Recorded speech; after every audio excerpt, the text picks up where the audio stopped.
Hello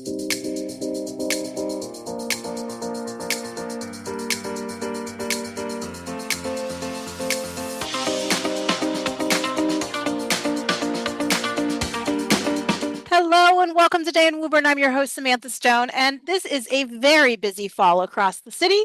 Well, first up, we'll welcome Mayor Concannon. Welcome, Mike. Hi, Samantha. How you doing? I'm good. It was like such an awesome weekend out. There was so much happening across the city. I had a ton of fun, in particular doing the Boys and Girls Club trunk or treat. Nothing beats handing out 200 plus glow sticks and candies and all the smiles that came with it. Nice. I actually got a chance to go to the Goodyear trunk or treat. The Goodyear School had their event on Friday night, Nice. and it was a lot of fun. It's pretty amazing to see the effort that goes into the Mhm. designs of some of these trunks. But they had a full house. I think probably the whole school was there, and beautiful weather, and we had a lot of fun. It was a good night. Yeah. It would not have been a good look if you had seen me climbing on the top of my car to put the giant spider on it that I had and figuring out how to put my car in accessory mode because I didn't realize it to stay inflated, the car had to stay on. Oh yeah, So yeah. all well ended well. I did not injure myself and I did not run my battery out. So it was a good night all the way around. Well, I had had my weekly visit, the school visit on Friday, happened to be at the Goodyear. So as I was leaving, a bunch of the kids cornered me and said, "Well, we're going to see you tonight at the trunk or treat, right?" And I said, "Well, I guess so now." I did go by. I love it. I know you also had a chance to stop by the fire prevention event as well. Yeah, they had their open house on Saturday. Great time. Again, beautiful weather. They had a big crowd, and they had everything on display, which is nice. Police department came as well. They brought their gator and their motorcycle and their drone unit. So it was a really fun time. And lots of little gadgets and toys for the kids. So it was a beautiful day, and we thank all the firefighters for, putting forth their best foot and showing off all their great gadgets and equipment. And it's a nice opportunity for people in the community to see the capability of our fire department and our police department and know that they are in good hands. So it was a great day. Yeah, it really was a great day. I loved seeing all those pictures. Yeah, and then You on know, Saturday, I mean on Sunday actually, the- we got to get down to Horn Pond for the Lions Monster Dash, which is an annual event as well. And again, blessed with beautiful weather and a great crowd, and another fun time where focused on the kids. So Friday night with trunk or treat, and then the open house on Saturday and Monster Dash. It was a fun-filled weekend for the kids. yeah, we could not have gotten better weather. My goodness, it was amazing. So Yeah, it perfect. was it was great. I want to talk a little bit about fire stations. We have a meeting tonight. I know the folks who are watching the show, it will have been past Monday, although the recording will certainly be available. But I know a Yeah. lot of people who maybe aren't part of the Reeves community might be just interested what's happening and might not come to the meeting that's happening. So I thought it might be helpful if you talk a little bit about Fire Station 5, where we're at, and why we're looking at the Gillis Field as potentially a good site for building that station.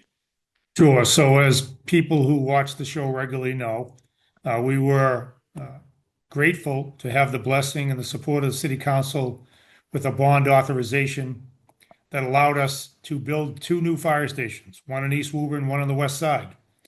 We're well underway with the East Woburn station. We've got the old one demoed. We're about to go out to bid on construction for the new one. That's easy because it's on the same exact site. Mhm. Station 5 is a little different. We could not build another station on the current location of Station 5, which is the one on Lexington Street next to the YMCA. The footprint really isn't big enough for the station we need to build. And actually, it's not even big enough for the station that's there now. If it hadn't been grandfathered, we probably wouldn't be allowed to build what's there. So we needed a new location. We also knew, as a result of studies that have been done over the years in terms of response time and best locations, that something closer to the Four Corners itself was the best location for the West Side Fire Station. So we went through a series of possible locations, uh, primarily looking at city-owned land to see what might work. And we looked at, the Tarkey School site and the Whispering Hill site.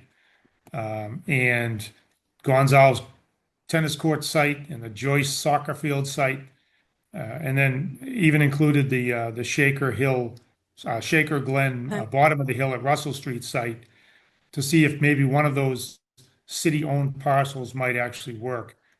And for various reasons, some to do with geography and response time, and others, the complexity of trying to develop the land itself, particularly at Shaker Glen, none of those sites would work.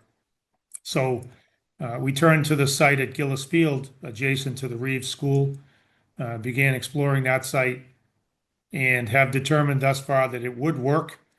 We think we can put the building that we need there, and we're working with our partners on the school committee to try to, work through that and see if we can get their blessing to use that property to build the fire station.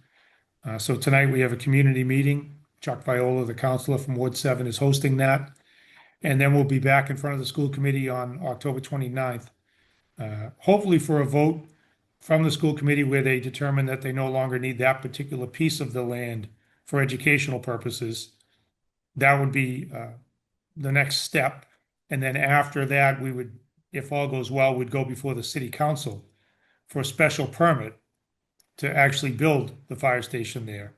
And I think it's worth noting that as part of the special permit process, we hear from abutters and others during the public hearing process with their concerns and their suggestions on how to do it right and how to do it better. And that's when the city council can attach certain conditions to the special permit, or they can, make it known what they would like to see happen there. So at this point, we're in front of the school committee. We're having the community meeting tonight to solicit as much input as we can. And again, the vote from the school committee would simply be to make a determination that they don't need that land for educational purposes. The bulk of any concerns or suggestions or input on how best to locate a fire station next to a school are probably best suited at the special permit condition level, which would be, the step a month or so from now. So that's Thank you. kind of the update. That's where we stand. We'll say much of the same things tonight at the community meeting. We'll again answer any questions and maybe calm some fears about what it might be like to have a fire station near you. It's funny, when I was at the Goodyear on Friday, both during the day in conversations with the administration and some of the teachers, and then again at night in speaking briefly with some of the parents, trying to get their sense of what it's like to have a fire station, literally right across the street. I can tell you the sentiment was overwhelmingly positive. They actually love the idea that the first responders are so close in the event of an emergency, and they consider them very good neighbors. So that's part of the message I would like to convey to those Reeves families who may be unsure what it might be like. So we'll talk a little bit more about that tonight. Excellent. Thank you for that update. I appreciate it. Sure. We all know that Sunday is Halloween Parade Day, which is snow, rain, sunshine. It goes on no matter what. We've been out Yeah, there in we've all had that. kinds of weather. We've had every bit of that in the We past. certainly have. And I know we'll have many of our usual favorites. Anything specific that you want to call out for folks to know this year? Reminder about road closures, for example. Yeah, so this is the 71st parade. So I'd like to think that by now most people are used to it and they look forward to it and they celebrate it. I think it's one of the highlights of the city, where almost everybody in the city comes out for this one big event. So you'll see much of the same setup. We had our operational meeting last week with the fire department, police department, DPW, school department, and the Lions who run the parade. And we're all on the same page. I'll expect to see the same operational plan implemented. I think road closures will be the same. There's information on the website, and we'll talk about maybe giving additional notice to residents who live in the area. But again, it's a well-executed plan that we'll be putting in place again this year. I think there's one special highlight that the Lions have made known already. They do a couple of things. They do a grand marshal. They do honorary grand marshals. I won't steal their thunder on a piece of it because they'll announce that this Thursday. But the Woburn Little League Challenger baseball team is also going to be in the parade on trolleys. And this will be a chance for the entire city to congratulate them on their trip, the historic trip to Williamsport, where they played in the International Little League World Series in Williamsport. And I'll tell you, they represented the city so well. Uh, my wife and I were able to get out and participate and observe it. And it was such a highlight. And I'm so thrilled that the kids and the coaches and the team and the supporters and the families are able to celebrate and be acknowledged by the entire city as they go down the route in the parade. I'd consider that one of the highlights this year. I love it. An extra reason for us to cheer loud and proud. So Yep. that's amazing. That's really great to hear. Less perhaps exciting, but probably really important to all of the restaurant businesses and such. We had our license commission sort of annual meeting that happens every year where we get everybody together and talk. Are there any sort of key takeaways or anything new going on that we should let folks know about? I think one of the big takeaways is that we're one of the few communities that does this. And kudos to our license commission for organizing this. They bring every license holder in the city into the city council chambers, and everybody hears the same message at the same time, the same way. There's an opportunity to ask questions, and it's all about trying to make sure that we have a smooth process and ensure that everybody's in compliance. And the message given to all of the license holders was that we want you to succeed. When they all do well, the city does well. Not only because thriving businesses lead to tax revenue, which we certainly need to run the city, but also because these are so many of the key players in our community who sponsor things like Woburn Little League and other youth groups and so many of the community outreach efforts that happen in the city. They happen because local businesses step up to the plate and help out.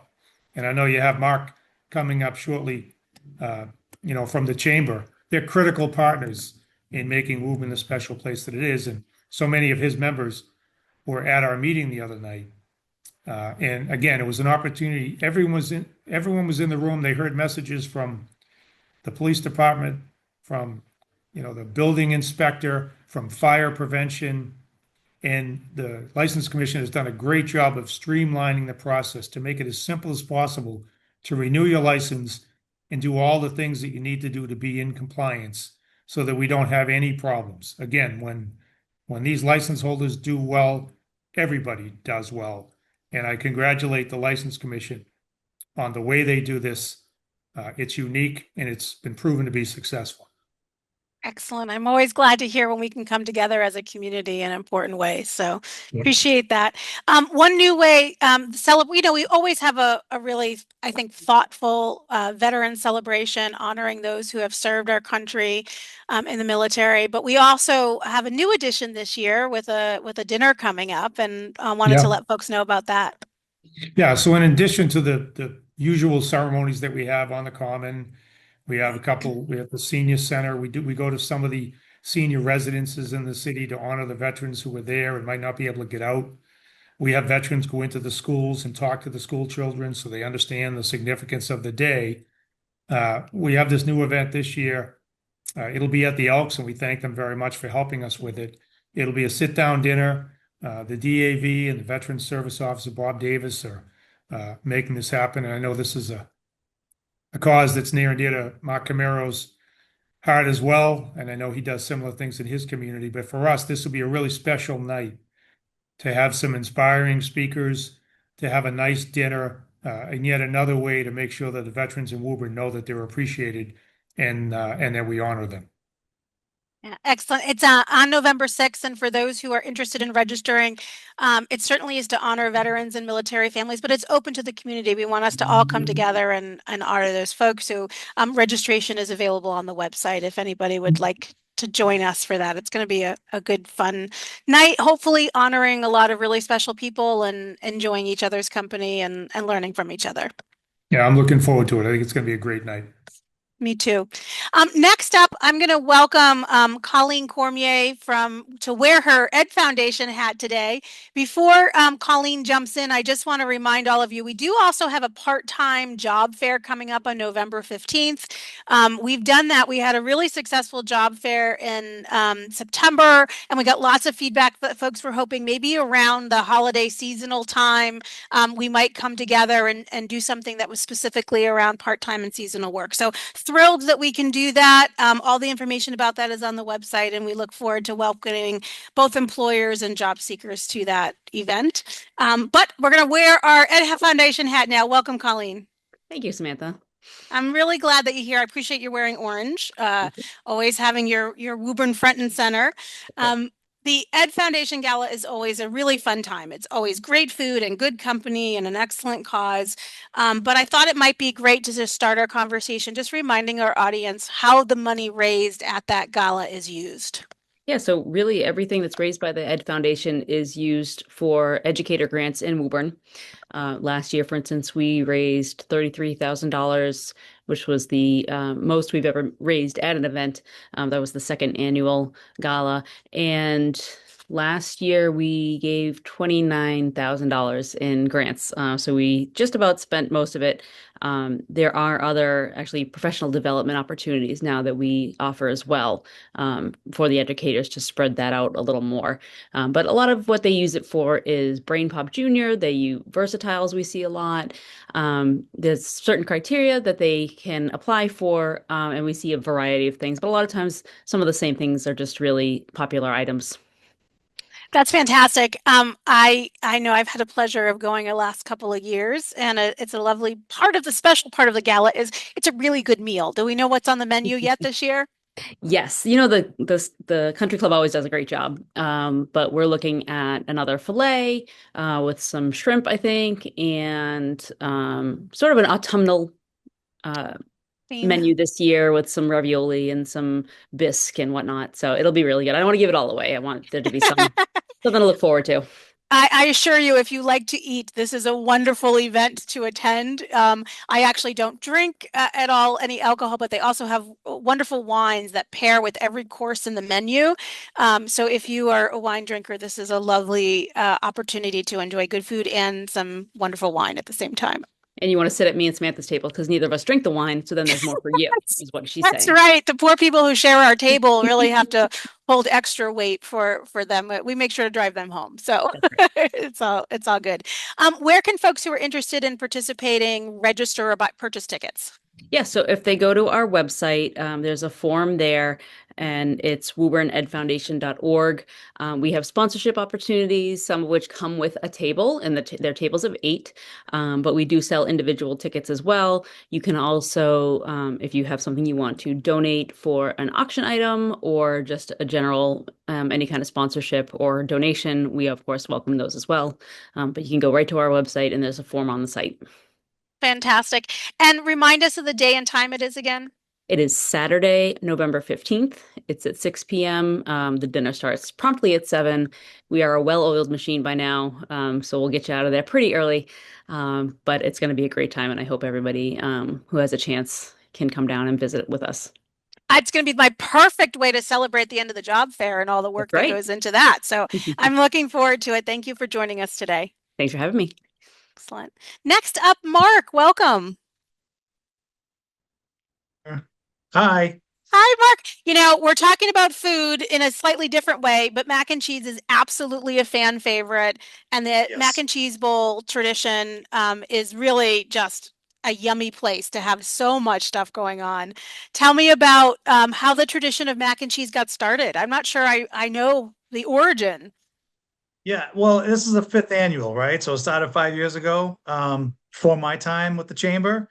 So they're just, looking for events to put on. And how do you get the community involved, and how do you reach out, or how do you focus on specific businesses and whatnot? So we figured, how can we get the restaurants more involved? And then it kind of evolved into, caterers, restaurants, and anybody who has that certificate that they're registered with the city and they're able to make mac and cheese, I guess. So I love it. And I know that yeah, when you go, there's so many different kinds. Mac and cheese is a staple. You've got cheese and you got macaroni, but yeah. anything else is like a go for that. Otherwise, and everybody who goes gets to sample tons. Do we know how many folks might be sharing their treats this time round? Yeah, so we have I believe we have 12. We have 12 different vendors. So and then you can't forget Chipwrecked. You can't forget Frank Tomorrow's cookies, okay? They're always at the end. So as you go through and you know what the best part of this mac and cheese is, it brings the community together. We already have over, 100 people signed up to come out to it. But it's as you're going through the line, you're sampling everyone's creative ideas with their mac and cheese because they do get creative. You have to take a break. I watch everyone get halfway through and then they have to sit down, because the sample sizes are much bigger than you expect, but it's honestly, it's a wonderful event. I'm glad that the chamber started this 5 years ago and that we're able to continue the tradition. And we always reach out and we always get one or two new vendors every year if somebody can't make it. So this year we have a few that couldn't participate that have in the past, but they want back in next year. So the idea is to keep growing it and continue to do it. I love it. Who was the reigning champ from last year? Can you remind us? Do you know? Yeah, that's Chef Jason. Chef Jason was from last year, and he wants to do it again. But I tell you, Teresa's is fired up too. They're Oh, healthy competition. I know, I like it. So we have the same as last year. We have music this year. We have some raffle prizes. And again, it's just a good community. It's a fun, family-oriented event. Not too many of the networking events that we do, you can bring your family to. This one you can, and that's what I think makes it special. We're gonna have we'll have a voting table this year because obviously, and we have a Kids' Choice Award this year. So we're kind of Nice. try to branch it out, make it a little bit bigger and have everybody more involved. So, you'll have your winner, you'll have a Kids' Choice Award, we'll have the best decorated table, and then we have a kids station at the end for if you bring your youngsters and you want, we have some volunteers and coloring books and coloring stations. So yeah, we're excited. This is a good way to have dinner. I am like the ultimate sampler. Like that's how, like the dream for me is sampling. Like that's why Thanksgiving is my favorite holiday because I can just eat my way across lots of different things. So I love it. Put on your best sweatpants and come on out. That's what I tell That's everybody. exactly right. You got to have a little stretch in there. This is not the time to worry about your waistline. Do people, I know getting tickets in advance is helpful just because it lets people know about how many samples they should be bringing and things. But so where can they get them in advance and can they come to the door without having one ahead of time? Yeah, that's a great question. So they can go on the Woburn Chamber website and they can go to the events calendar and they can register through there. It's $5 for a child, it's $10 for an adult, or it's $25 for a family of four. But they can do it that way, or they can come to the door if they don't have a chance. And it's last minute, they want to come. They can come to the door and register there as well. We'll have a registration table. But yeah. That's fantastic. Thank you so much for bringing us all this yummy ways, but more important than it just being really fun and yummy, it really is an awesome way to support our local businesses and to show up for them and maybe try something that will entice you into their restaurant later on. Maybe it's a place you haven't been to before. That's great because it is. That's the idea, right? Is to get exposure for these restaurants and these vendors as well. Right. The business community is thriving. Woburn's continuing to grow. So we're just lucky and proud to be a part of it. Thanks, Mark. So glad. Yeah. Thank you. I'll be there on the 6th too for the Veterans Dinner. And I'll also be at the gala. Colleen, I'll be there. I think Joey and I are sponsoring this year. We're one of your sponsors. So we're excited, looking forward to it.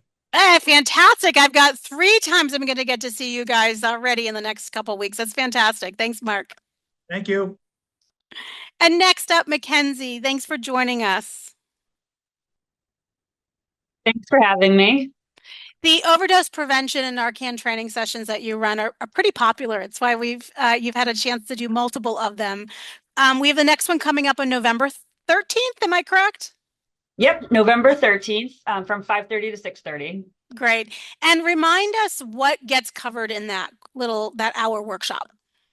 Absolutely. So the workshop is focused on opioid overdoses and how to respond if you suspect somebody is overdosing. So it talks a little bit about the background of opioid overdoses, what to look for, and how to properly respond and potentially save somebody's life.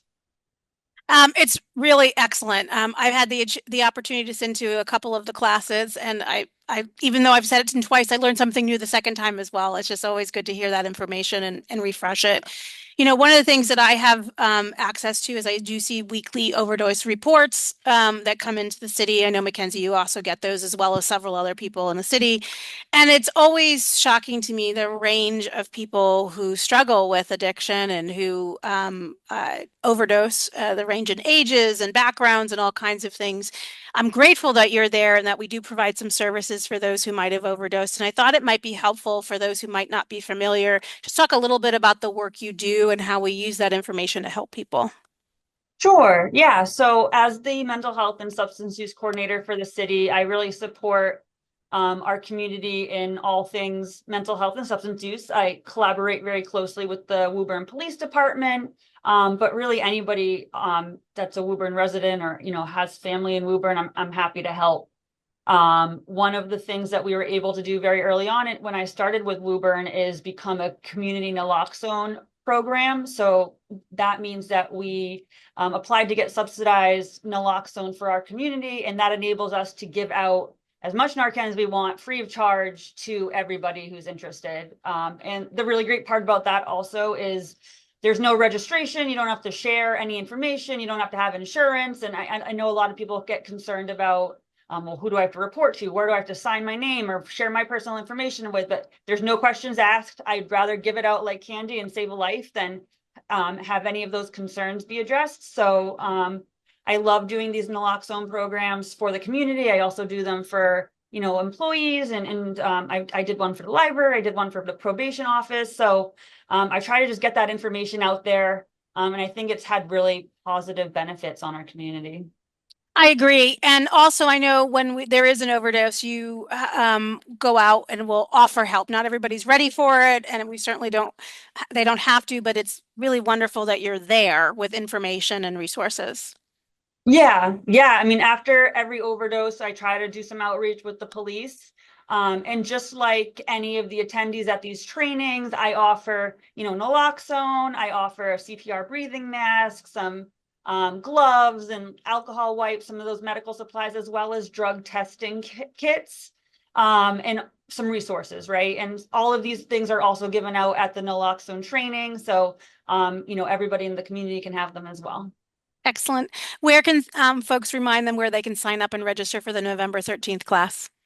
So I think there's information up on the city website, but people are also welcome to just email me directly and I can enroll them into the class. My email is my first initial last name at thecityofwoburn.com, which you can also find on the city website. Perfect. And just one last thing. I know the class is a sensitive topic and you're talking about really serious things and in an open and constructive way. Who is the class really designed for? Who do you recommend registered, and are there any age restrictions or recommendations? Sure. Yeah, that's a good question. There is some sensitive information. There is some tough trigger warnings for people who might have some trauma. So while I don't require a certain age limit, I do kind of encourage discretion. I think typically we say 16 and up, but everybody is welcome. Excellent. Thank you so much for joining us, Mackenzie, and for all the work you're Thank doing in our you. community. Appreciate it. Appreciate it. Woburn, as always, you can tell there's an awful lot going on. There's some fun things, there's some serious things, but most importantly, there are tons of ways that we can come together as a community and support each other and have fun together. And I hope to see lots of people along the parade route this weekend. Can't wait to see pictures of all the things that are happening. And thank you, as always, for tuning in and for learning. And let's continue to take good care of each other.